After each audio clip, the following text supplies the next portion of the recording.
I'm gonna make a video a little bit on the 2020 riots,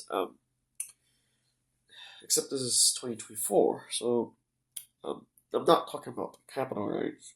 I'm talking about a bunch of riots that happened nationwide in this 2020.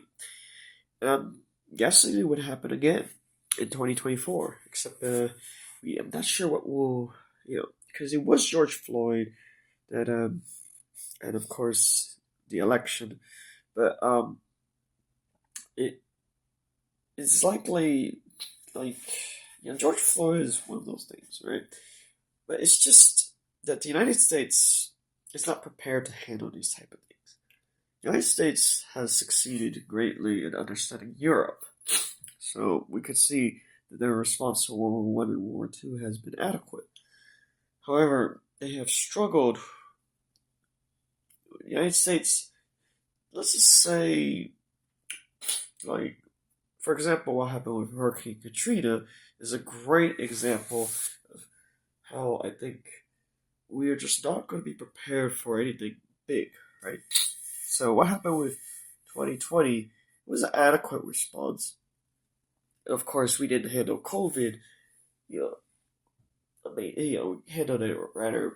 It was, it wasn't nearly as bad as it could have been, but it was certainly not great. So clearly, we definitely see several things that we're just not prepared for anything big. So if there was some horrible thing that happened, we're just not prepared for that. So uh, let's see here. Was it because of the government? Obviously, not quite. It's not necessarily that. Obviously, a lot of it has to do with money. Currently, we have, um, and I'm not just talking about like the Republicans and the Democrats arguing over budget. It's about something else entirely. We're just not prepared for, um, like you know, the unexpected. I'm not saying other countries are better at preparing it, but there's something like I haven't left the country in over 10 years, so I can only gather information based on you know sources from other people. So I can't confirm myself. It would be a lot easier if I visited there and I would understand. I would be able to articulate a lot easy. It would be a lot easier for me to articulate because then I would. However, I could still explain it in a way. So, in other countries, I'm not saying this because they have a traditional history, but it's because of their politics. So, there's something about you know the politics that they chose. For whatever reason, it causes them to be better prepared for it. I'm not saying the U.S. has a terrible, it's just that I got to see what type of person gets arrested in the U.S. I haven't visited any prisons or anything, but I get a sense of what type of person gets arrested in the U.S. I get the sense that, and also the other part of it is that the U.S. gets involved in a lot of things around the world. Let's just say, it's not ideal for the long term. So it means that they can't, I'm not saying they put a lot of stakes on certain things that really isn't that important. So, for example, not discussing obviously there's a bunch of stuff like labor and involvement in certain wars. We obviously that's obviously, and then there's you know the Middle East, and then we have China, and we have we know these are big things. Russia, but it's just, however, we can explain it by the type of person that gets arrested in the U.S. So I'm thinking that in 2024, 2025-ish, we will see that perhaps there could be a repeat of the same type of riot energy from 2020. So, obviously from 2020, we see a lot of cops. They just say they hope that that doesn't happen again, but it certainly would happen again. This is the reason why it would happen again. First of all, um, I remember from taking a class in college, a government class in college, where there's extreme tensions between the left and the right. So, there's, however, that doesn't necessarily explain why there's riots. The reason why there's riots is because the U.S. is not bordering any country to the west or the east. Instead, it borders two huge oceans. And I'm like, well, Canada and Mexico doesn't border any country in the west, or actually Canada does. That's Alaska.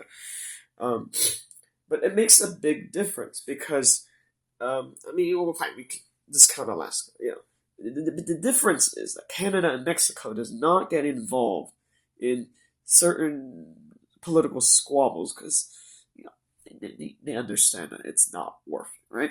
So, you know, Mexico and Canada would never get involved in certain political squabbles. Now, there's a reason why they don't get involved in, even if it leads to a decisive victory. The reason they don't get involved in it is because, first of all, obviously it's all we know their politics is important, but also because they're just they have some wisdom in their culture, right? And it's like maybe the extreme climates is part of the problem, part of the reason. I mean, that they don't get involved in these political squabbles.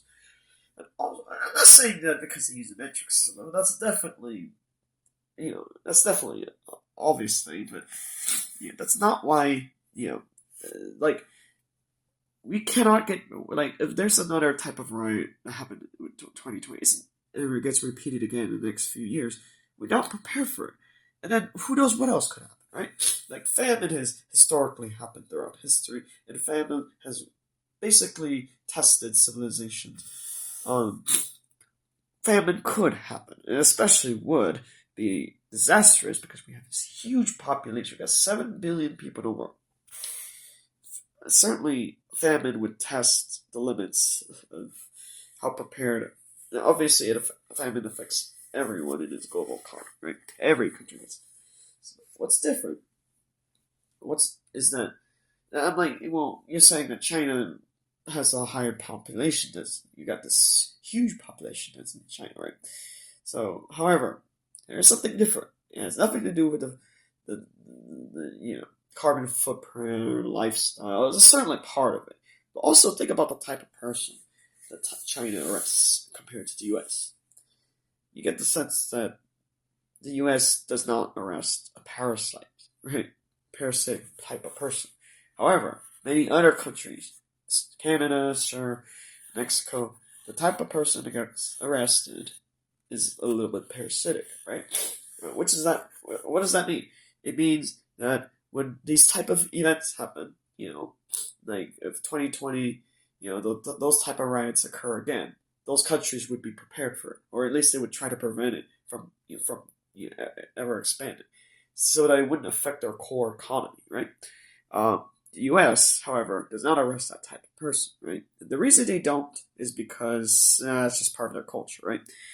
In a way, the American Empire is very experimental. It's very different from many of the other. Many of the other countries would never dare take the risk of arresting that type of person. So, and also, um, like we're borrowing a lot of money, and we're making a lot of risky things, right? Franklin D. Roosevelt considered this kicking the can down the road, which means that the next president has to deal with the problems that the previous president basically, just, oh, it's not my problem, it's for the future generation. See, the problem is that can only happen so far, and then it gets to a point where, like, it's just impossible to fix. We're almost at that point, right? So, like the reason that professors do not discuss this, there are some professors that may have discussed, but I've never. It's a very small percentage. It's just, and part of it is because, this type of, it's like, it's just that. I mean, we're not just discussing inflation. We're discussing Um, just just and also think of the type of immigrants that come to the U.S. compared to other countries, right? Like, um, it's just that the U.S. doesn't have that policy where I would argue that we just are very accepting of certain things that could be harmful for the long term. Now, that doesn't mean there are any disadvantages. We all know that certain companies and corporations that grew to exponential limits, Microsoft, Amazon, Apple, Tesla, these things couldn't have happened in other countries, right? Here's the thing. Um, if something like 2020, the riots were to happen again in 2024, 2025, our our country's culture just that chooses to promote these huge corporations. No question, they're a huge part of our culture, and there's many amazing things that come out of these corporations. Um, there's plenty of other corporations. Yeah. It's just that other countries decided that that wasn't is nearly as important as other priorities. That is something that I think that 2024, 2025, those type of riots were to occur, we're just not going to be prepared for it. And I'm not saying that it's because FEMA is inadequate and all these. No. It's, again, our culture, right? It's not anything else other than our culture and, of course, the decision to arrest this type of person over the other. And it's nothing to do with that we don't have prime minister, that we don't have we have a winner take all system. No. That is not really the reason. It's not because of constitution. It's something else. All right. It's just a anyway. We also have to and also think about it. Like, for most part, we're very disconnected from our soldiers, right? Like a lot of soldiers can come, like I'm not. It's not because the Department of Veterans Affairs is. It's not because of that. It's definitely a lot have to do with the younger people. It also has a lot to do with, you just our culture, right?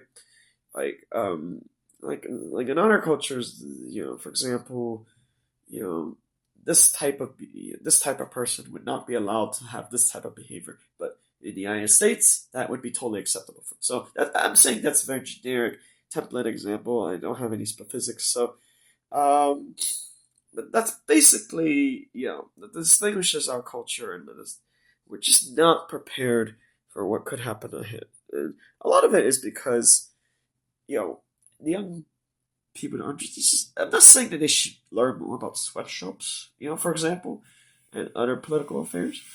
It's just there is a sense of indifference